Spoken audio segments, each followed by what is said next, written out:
आज हाम्रो कुल पूजा सम्पन्न भएको छ। हामीले पूजामा केही गल्ती गरेका छौँ कि कुलदेवता रिसाएर हाम्रो आफ्नो कुललाई तिर्ने हो कि सबै भनिदिनु पर्यो प्रभु।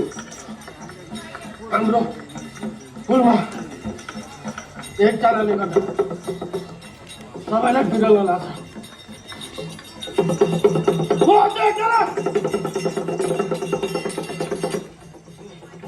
खै कुल पूजाभन्दा अगाडि नै आइपुग्छु।